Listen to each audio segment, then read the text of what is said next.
Welcome back, guys. We are about to find out which free bullet header is best in eFootball between free bullet header Sorloth or free bullet header Darwin Nunez. And honestly, after looking at the stats and thinking about how both cards fit into the current meta, I think it is very clear which is better. Because while both cards are excellent, one of them is clearly better.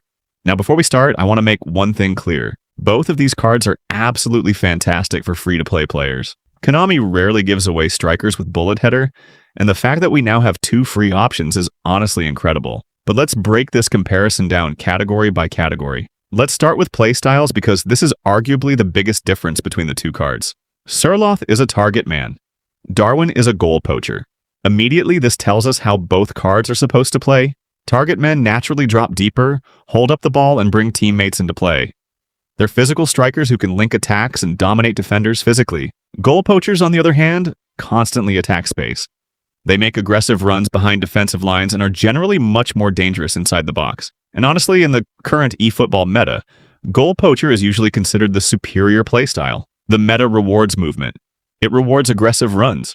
It rewards players constantly attacking defensive spaces. So before we even look at the stats, Darwin already has a small advantage. Now let's move on to offensive awareness. Sorloth has 93. Darwin has 90.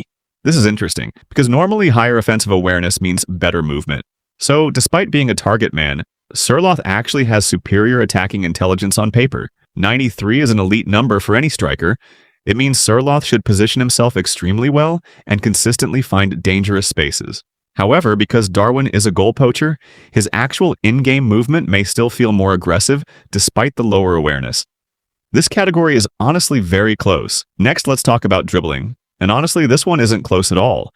Sorloth wins comfortably. He has 86 dribbling compared to Darwin's 80. Neither player is going to feel like Neymar on the ball, but Sorloth should definitely feel smoother and more comfortable when carrying possession. This matters because target men often receive the ball with defenders pressing them immediately. Better dribbling makes it easier to protect possession and link play. Now we move to finishing. Again, Sorloth takes a small advantage.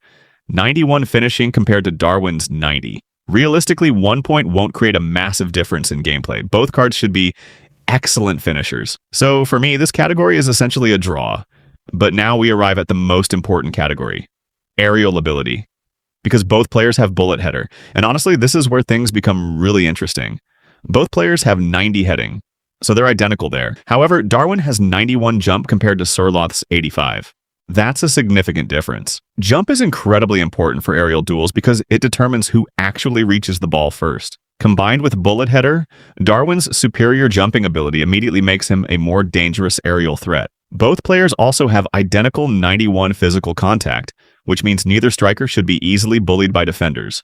But when you combine 91 jump with 91 physical contact and bullet header, Darwin starts looking terrifying. Now let's talk about pace, because honestly, this category completely changes the debate. Sorloth has 90 speed and 88 acceleration. Those are very good numbers, especially for a physical striker. But Darwin has 93 speed and 92 acceleration.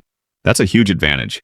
And in modern eFootball, pace matters a lot. Darwin isn't just faster, he's significantly faster. That means better counterattacking potential, more dangerous runs behind defenders, greater ability to exploit space, and more overall versatility. This is where Darwin really separates himself.